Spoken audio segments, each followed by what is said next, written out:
భారతీయ జీవనం అఖండంగా అప్రతిహతంగా సాగిపోవడానికి కారణం కుటుంబ వ్యవస్థ. కుటుంబ వ్యవస్థ భారతీయ సంస్కృతికి మూలం. భారతీయ కుటుంబ వ్యవస్థలో వ్యక్తుల వ్యక్తిత్వ ప్రభావం ఇతర కుటుంబ సభ్యులపైన పడుతుంది. మరీ ముఖ్యంగా ఎదుగుతున్న పిల్లలలో ఈ ప్రవర్తన ప్రభావం ఎక్కువగా పడుతుంది. ఒకరిపై ఒకరికి ఉండే గౌరవం పిల్లలలోనూ వినయ విధేయతలను పెంచుతుంది.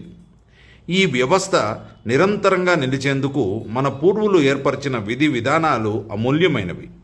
వాటిని కాపాడుకోవాల్సిన అవసరం మన పైన ఎంతైనా ఉంది.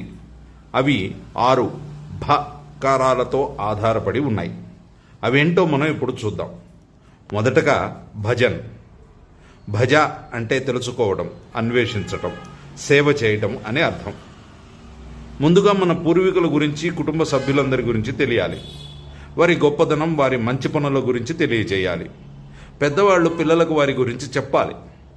ఈ కాలంలో తాత నాన్నమ్మల పేర్లు తప్ప వేరెవరి గురించి మన పిల్లలకు తెలియటం లేదు. అలా కాకుండా తమ కుటుంబంలోని పెద్దల గురించి పిల్లలకు విడమర్చి చెప్పగలగాలి. పెద్దలను సేవించాలన్న భావన పిల్లలకు అందించాలి.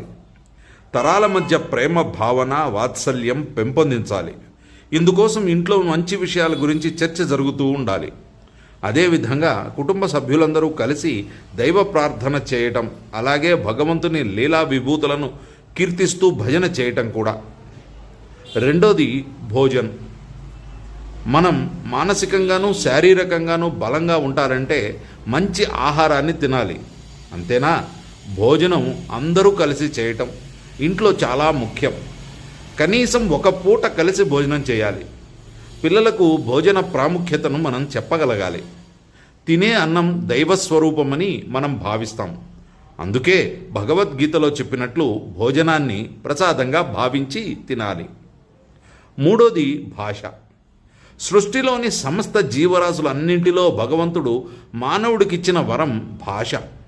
మిగిలిన ఏ ప్రాణికి ఆ వరం దక్కలేదు.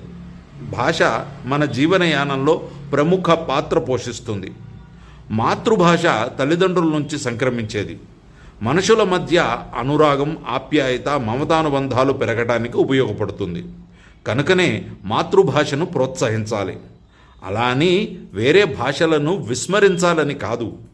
కానీ అవి నేర్చుకుంటూనే మన భాషలో మనం మాట్లాడుతూ పిల్లలను కూడా మాట్లాడేలాగా ప్రోత్సహించాలి. నాలుగవది భూష అంటే వేషధారణ.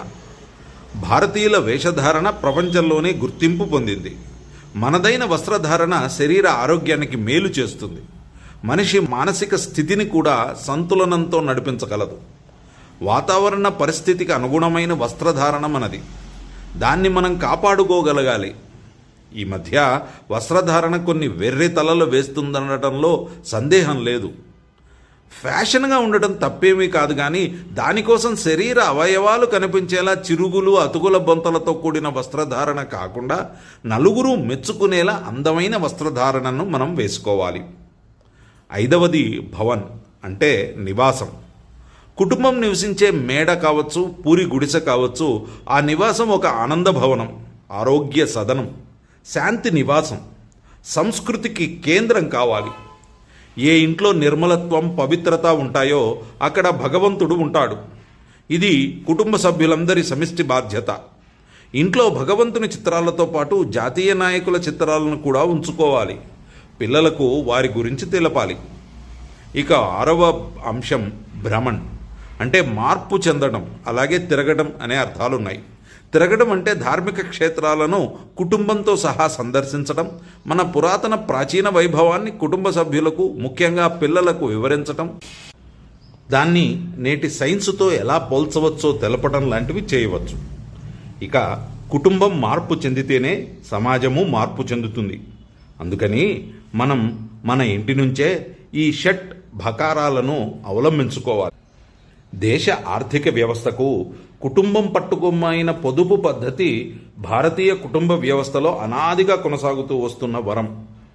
పేదలను ఆదుకోవటం కోసం కుటుంబం సేవా కేంద్రం కావాలి. ఈ విధంగా అన్ని రకాలుగా సమాజంలో కుటుంబం పరివర్తన చెందాలి.